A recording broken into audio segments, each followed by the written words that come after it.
Hra ve starém domě. Byl teplý letní večer a slunce pomalu zapadalo za obzor. Seděli jsme na lavičce 5 kluků a přemýšleli, co podniknout. Co kdybychom si zahráli na honěnou, navrhl jeden z nás. To mě nebaví, zabručel někdo. Tak co vyrazit na kolo, padl další návrh. Vždyť jsme se už projeli, odpověděl někdo pohotově. Mám lepší nápad, ozval se Igor s tajemným úsměvem. Pojďme si zahrát na schovávanou, ale ne ledajakou, ve starém domě na kraji vesnice. Všichni stichli. Maxim si povzdechl a zavrtěl hlavou. Už se stmívá, v tom domě nebude nic vidět a navíc mi babička říkala, ať tam nechodím. Prý se tam scházejí všelijací pochybní lidé. Když mě tam uvidí, pořádně mi vynadá a zakáže mi chodit ven. Co je, bojíš se? Ušklíbl se Igor. Maxim se zavrtěl na místě. No jo, trochu jo, přiznal se upřímně. Vzpomněl jsem si na všechny děsivé historky, které jsem o tom domě slyšel. Prý se v noci sami od sebe zavírají dveře skříní, někdo uvnitř se směje a pod podlahou se ozývá podivné škrábání. Nemusíš tam chodit, pokrčil Igor rameny. Chápeme, že jsi zbabělec, ale pak se k nám moc nepřibližuj. My se zbabělce nekamarádíme. To je pravda, přidali se ostatní. Maxim zrudl a sevřel ruce v pěst. No dobře, tak jdeme. Výborně, vezmeme baterky a vyrazíme. Když jsme se sešli před starým domem, už byla téměř tma. Dům i za denního světla působil hrozivě, ale teď ve stínech noci vypadal přímo děsivě. Celá vesnice věděla, že je to prokleté místo. Před lety tam jeden chlap propadl schnilou podlahou a zlomil si obě nohy. Když ho našli, byl v šoku. Později, když se z toho vzpamatoval a trochu popil, vyprávěl o něčem nebo někom, kdo se smál a škrábal pod podlahou.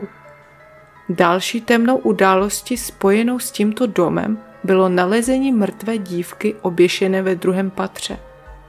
Žádné zvláštní okolnosti se neřešily. Lidé usoudili, že to byla tragédie z nešťastné lásky. Nejzáhadnější však byla fáma, která se mezi vesničany rychle rozšířila. Říkalo se, že v tom domě kdysi přespal místní opilec a od té doby už ho nikdo nikdy neviděl. Zmizel beze stopy, jako by se po něm slehla zem.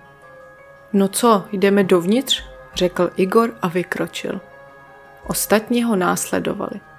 Uvnitř panovala hustá tma. V přízemí se válely střepy skla, malé kamínky a zbytky starých tapet. Všichni jsme se zastavili uprostřed velké místnosti a kužely baterek osvětlovaly zaprášenou podlahu.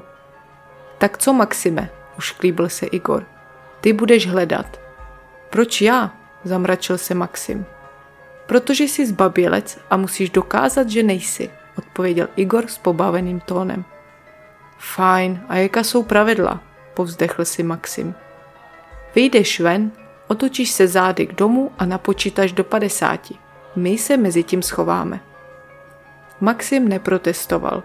Nechtěl nikomu nic dokazovat, ale kdyby odmítl, kluci by si s ním přestali kamarádit a tak se otočil a vyšel z domu.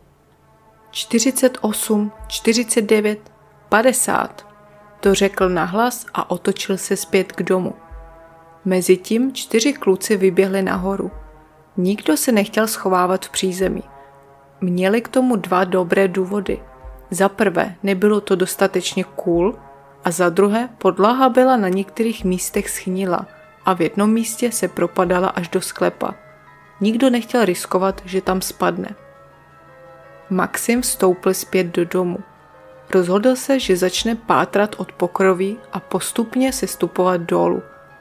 Něco mu říkalo, že všichni 4 se ukryli nahoře a hledat v přízemí by byla ztráta času. Opatrně našlapoval po vrzajících schodech. Ticho v domě působilo tísnivě. Každý jeho krok se rozléhal prázdným prostorem. Najednou dole něco zavrzalo. Potom se nad jeho hlavou ozvalo slabé skřípaní prkna. Maxim stuhl a na okamžik zadržel dech. Nakonec se však rozhodl pokračovat. Když dorazil na půdu, světlem baterky osvítil hromady odpadků a staré krabice. Pomalu kráčel hlouběji do podkroví, snažil se rozhlížet do všech koutů a napínal uši, jestli neuslyší jakékoliv zvuky. Věděl, že někdy tady se musí schovávat. Igor seděl schoulený ve staré dřevěné skříni. Srdce mu bušilo, ale snažil se ani nehnout. Přes škvíru mezi dveřmi sledoval, jak se kužel světla z Maximovy baterky pohybuje po místnosti. Ostatní kluci se rozutekli do různých koutů. Někteří se vmáčkli za pohovku, jiní se schovali pod potrhané látky, které kdysi možná bývaly závěsy. A teď přišel ten zásadní okamžik. Maxim byl chytrý. Jakmile vstoupil do podkroví, zhasil baterku a ponořil se do tmy. Naslouchal a čekal. Ve tmě se ozývaly jemné zvuky, praskání dřeva, tlumené dechy. Maxim se zastavil uprostřed místnosti a náhle nasál vzduch, jako by se snažil něco vycítit. Igor se zatím snažil ani nehnout. Maxim udělal 3 tiché kroky ke skříni. Igor najednou zadržel dech a pak se to stalo. Dveře skříně se pomalu, téměř neslyšně pootevřely. Igor chtěl vykřiknout, ale v tu chvíli spatřil něco, co mu sevřelo hrdlo. Ve tmě se rozářily rudé oči.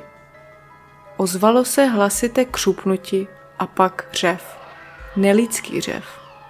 Něco ve tmě zařvalo tak pronikavě, až se to rozlehlo celým domem. Běžte, vykřikl někdo.